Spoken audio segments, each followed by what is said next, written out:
Hi friends, ಎಲ್ರಿಗೂ ನಮಸ್ಕಾರ. ಎಷ್ಟು ಚೆನ್ನಾಗಿದೆ ಅಲ್ವಾ?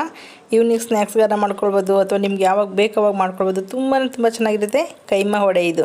ಮೊದಲಿಗೆ ನಾನಿಲ್ಲಿ ಬೋನ್ಲೆಸ್ ಚಿಕನ್ ತೊಗೊಂಡಿದ್ದೀನಿ. ನೀವು ಮನೆಗೆ ಚಿಕನ್ ತೊಗೊಂಡ್ಬಂದಾಗಲೇ ಸ್ವಲ್ಪ ಬೋನ್ಲೆಸ್ ಚಿಕನ್ನ ಎತ್ತಿಟ್ಕೊಂಡ್ರೆ ಆಯಿತು. ಅಥವಾ ಚಿಕನ್ ಶಾಪ್ನಲ್ಲಿ ಹೇಳಿದ್ರೆ ಅವರು ಕೂಡ ನಿಮಗೆ ಬೋನ್ಲೆಸ್ ಚಿಕನ್ ಕೊಡ್ತಾರೆ. ಅದಕ್ಕೊಂದು ಪೇಸ್ಟ್ ಮಾಡ್ಕೊಳ್ಳೋಣ. ಶುಂಠಿ ಒಂದು ಅರ್ಧ ಇಂಚಷ್ಟು, ಬೆಳ್ಳುಳ್ಳಿ ಅದು ಕೂಡ ಒಂದು ಗೆಡ್ಡೆಯಷ್ಟು, ಚಕ್ಕೆ ಒಂದು ಸಣ್ಣ ಪೀಸಷ್ಟು, ಗರಂ ಮಸಾಲ ಕೂಡ ಉಪಯೋಗಿಸ್ತೀನಿ, ಲವಂಗ ಒಂದೆರಡು ತೊಗೊಂಡಿದ್ದೀನಿ, ಹಸಿಮೆಣ್ಸಿಕಾಯಿ ಒಂದು 4 ಇದೆ. ಖಾರ ಇದ್ದರೆ ನೋಡಿ ಉಪಯೋಗಿಸ್ಕೊಳ್ಳಿ ನೀವು, ಏಕೆಂದರೆ ಮೆಣಸು ಖಾರದ ಪುಡಿ ಎರಡೂ ಬಳಸ್ತೀವಿ. ಸೋಂಪು ಒಂದು ಅರ್ಧ ಸ್ಪೂನಷ್ಟು, ಮೆಣಸು 1 ಸ್ಪೂನಷ್ಟು, ಹಾಗೆಯೇ ಜೀರಿಗೆ ತೊಗೊಂಡಿದ್ದೀನಿ ಒಂದು ಅರ್ಧ ಸ್ಪೂನಷ್ಟು. ಇಷ್ಟೆಲ್ಲ ನಾನು ತೊಗೊಂಡ್ಮೇಲೆ ಇದನ್ನು ಸ್ವಲ್ಪ ಡ್ರೈ ಪೌಡ್ರ್ ಮಾಡ್ಕೊಳ್ಳೋಣ. ನೀರೇನು ಹಾಕೋದು ಬೇಡ. ನೋಡಿ ಈ ಥರ ತರಿ ಪೌಡರ್ ಆಯಿತು. ನಿಮಗೆ ಜೀರಿಗೆ ಮತ್ತು ಮೆಣಸು ಈ ಥರ ಎಲ್ಲ ಪುಡಿ ಇದ್ದರೆ ಡೈರೆಕ್ಟ್ ಪುಡಿನೇ ಕೂಡ ಹಾಕ್ಕೊಳ್ಬಹುದು. ನಾನು ಫ್ರೆಶ್ಶಾಗಿ ಪುಡಿ ಮಾಡಿ ಹಾಕ್ಕೊಳ್ತಾಯಿದ್ದೀನಿ. ಪುದೀನ ಸೊಪ್ಪು, ಸ್ವಲ್ಪ ಕೊತ್ತಂಬರಿ ಸೊಪ್ಪು, 1 ಕಡ್ಡಿಯಷ್ಟು ಕರಿಬೇವಿನ ಸೊಪ್ಪು ತೊಗೊಂಡಿದ್ದೀನಿ. ಇದು ಕೂಡ ಟೇಸ್ಟ್ ಚೆನ್ನಾಗಿರುತ್ತೆ, ಆದರೆ ತುಂಬ ಸೊಪ್ಪು ಕೂಡ ಹಾಕೋದು ಬೇಡ. ಸ್ವಲ್ಪನೇ ಫ್ಲೇವರ್ಗೋಸ್ಕರ ಸ್ವಲ್ಪ ಹಾಕ್ಕೊಳ್ಳೋಣ.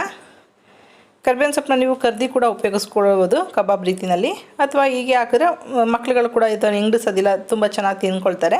ಆ ಪೇಸ್ಟ್ ಜೊತೆಗೇ ನಾನು ಚಿಕನ್ನ ಹಾಕ್ಕೊಂಡು ಸ್ವಲ್ಪ ಚೆನ್ನಾಗಿ ಈ ರೀತಿಯಲ್ಲಿ ಕೈಮಾ ಮಾಡ್ಕೊಂಡಿದ್ದೀನಿ. ಅಥವಾ ಮೊದಲೇ ಚಿಕನ್ನ ಪೀಸ್ಗಳನ್ನೆಲ್ಲ ಕೈಮಾ ಮಾಡಿಕೊಂಡು ಈ ಮಸಾಲೆನ ಮಿಕ್ಸ್ ಮಾಡಬಹುದು.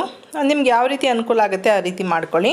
ಪೇಸ್ಟ್ ಕೂಡ ಇನ್ನೂ ಚೆನ್ನಾಗಿ ನುಣ್ಣಗಾಗುತ್ತೆ ಅಂಥೇಳಿ ನಾನು 2 ಬ್ಯಾಚ್ ಆಯಿತು, 2 ಬ್ಯಾಚ್ಗೂ ಹಾಕ್ಕೊಂಡು ಮಾಡ್ಕೊಂಡಿದ್ದೀನಿ. ಈಗ ಇದಕ್ಕೆ ಉಪ್ಪು ಹಾಕ್ಕೊಳ್ತಿದ್ದೀನಿ. ಇದಕ್ಕೆ ಎಷ್ಟು ಬೇಕಾಗುತ್ತೆ ನೋಡಿಕೊಂಡು ನೀವು ಉಪ್ಪನ್ನ ಉಪಯೋಗಿಸ್ಕೊಳ್ಳಿ. ನಾನಿಲ್ಲಿ 2 ರೆಸಿಪಿಗಳನ್ನ ಮಾಡ್ತಾಯಿದ್ದೀನಿ ಇಷ್ಟು ಕೈಮಾದಲ್ಲಿ. ಚಾಟ್ ಮಸಾಲ 1 ಸ್ಪೂನು, ಹಳದಿ ಪುಡಿ ಅರ್ಧ ಸ್ಪೂನು, ಗರಂ ಮಸಾಲ 3/4 ಸ್ಪೂನಷ್ಟು ಅಥವಾ 1 ಸ್ಪೂನಷ್ಟು ಕೂಡ ಹಾಕ್ಕೊಳ್ಬಹುದು. ರೆಡ್ ಚಿಲ್ಲಿ ಪೌಡರು 1/4 ಸ್ಪೂನಷ್ಟು. ಖಾರಕ್ಕೆ ನೋಡ್ಕೊಂಡು ಹಾಕ್ಕೊಳ್ಳಿ. ಮೆಣಸು ಮತ್ತು ಹಸಿಮೆಣ್ಸಿಕಾಯಿ 2 ಬಳಸಿದ್ದೀವಿ. ಇದು ಧನಿಯದ ಪುಡಿ, ಅದು ಕೂಡ ಒಂದು ಅರ್ಧ ಸ್ಪೂನಷ್ಟು ಹಾಕ್ಕೊಂಡಿದ್ದೀನಿ. ಇಷ್ಟು ಹಾಕ್ಕೊಂಡು ಚೆನ್ನಾಗಿ ಮಿಕ್ಸ್ ಮಾಡ್ಕೋಬೇಕಾಗತ್ತೆ. ನಾವು ಆವಾಗಲೇ ಕೈಮಾ ನಾವು ರುಬ್ಕೋಬೇಕಾಗಲೇ ನಾವು ಉಪ್ಪೆಲ್ಲ ಹಾಕಿದ್ದೀವಿ. ನೋಡ್ಕೊಂಡು ಉಪ್ಪನ್ನ ಬೇಕಂದರೆ ಸ್ವಲ್ಪ ಹಾಕ್ಕೊಳ್ಳಿ. 1 ನಿಂಬೆಹಣ್ಣನ್ನು ರಸ ತೆಗೆದು ಹಾಕ್ಕೊಳ್ತಾ ಇದ್ದೀನಿ. ನಿಮಗೆ ನಿಂಬೆಹಣ್ಣು ಬೇಡ ಅನ್ನೋದಾದರೆ ಅಥವಾ ಇಲ್ಲ ಅಂದರೆ ಆಮ್ಚೂರು ಪುಡಿ ಕೂಡ ಹಾಕ್ಕೊಳ್ಬಹುದು 1 ಸ್ಪೂನಷ್ಟು. ಚೆನ್ನಾಗಿರುತ್ತೆ ಟೇಸ್ಟು. ಇಷ್ಟೆಲ್ಲ ಮಿಕ್ಸ್ ಮಾಡಿದ ನಂತರ ಕೈನಲ್ಲಿ ನಾವು ಎಷ್ಟೇನಾದರೂ ನೀಟಾಗಿ ನಾದಕ್ಕಾಗಲ್ಲ, ಹಾಗಾಗಿ ಮತ್ತೆ ಮಿಕ್ಸಿಗೆ ಹಾಕ್ಕೊಳ್ತೀನಿ. ಮಿಕ್ಸಿಗೆ ಹಾಕೋ ರೀಸನ್ ಅಂದರೆ ಚೆನ್ನಾಗಿ ಬೈಂಡಿಂಗ್ ಆಗುತ್ತೆ, ಚೆನ್ನಾಗಿ ಎಲ್ಲದಕ್ಕೂ ಮಿಕ್ಸ್ ಆಗುತ್ತೆ. ಹಾಗಾಗಿ ಮಿಕ್ಸಿಗೆ ಹಾಕ್ಕೊಂಡು 1-2-3 ರೌಂಡಷ್ಟು ಆನ್ ಆ್ಯಂಡ್ ಆಫ್ ಮಾಡೋದೇ ಸೂಚನೆ ಸಾಕು, ನೀಟಾಗಿ ಮಿಕ್ಸ್ ಆಗುತ್ತೆ. ಕೈನಲ್ಲಿ ನಾದೋದಕ್ಕಿಂತ ತುಂಬ ಚೆನ್ನಾಗಿ ಮಿಕ್ಸಿನಲ್ಲೇ ಮಿಕ್ಸ್ ಆಗುತ್ತೆ. ನೋಡಿ ಈ ರೀತಿ ಚೆನ್ನಾಗಿ ಮಿಕ್ಸ್ ಆದ ನಂತರ ಒಂದು ಸಲ ನಾದ್ಕೊಂಡು ಅದನ್ನು ನಾನಿಲ್ಲಿ 2 ರೆಸಿಪಿ ಮಾಡ್ತೀನಿ ಅನ್ನಲ್ಲ. ಒಂದು ಪರೋಟ ಮಾಡ್ಕೊಳ್ಳೋದಕ್ಕೆ, ಸ್ಟಫಿಂಗ್ ಇಡ್ಲಿ ಮಾಡೋದಕ್ಕೆ, ಹಾಗೆ ಇನ್ನೊಂದು ಈಗ ವಡೆ ಮಾಡೋದಕ್ಕೆ ಉಪಯೋಗಿಸ್ಕೊಳ್ತಿದ್ದೀನಿ. ನಾವು ಸ್ಟಫಿಂಗ್ ಇಡ್ಲಿ ಮತ್ತು ಪರೋಟ ಮಾಡೋದನ್ನು ನೆಕ್ಸ್ಟ್ ವೀಡಿಯೋದಲ್ಲಿ ನೋಡೋಣ.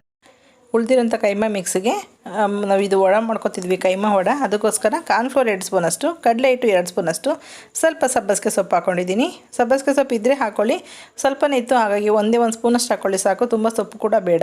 ಅದ್ರ ಜೊತೆಗೆ ಒಂದು ಬಿಗ್ ಸೈಜ್ ಈರುಳ್ಳಿನ ಸಣ್ಣದಾಗಿ ಕಟ್ ಮಾಡಿ ಹಾಕ್ಕೊಳ್ತಾ ಇದ್ದೀನಿ. ಇಷ್ಟನ್ನು ಚೆನ್ನಾಗಿ ಮಿಕ್ಸ್ ಮಾಡ್ಕೊಳ್ಬೇಕು.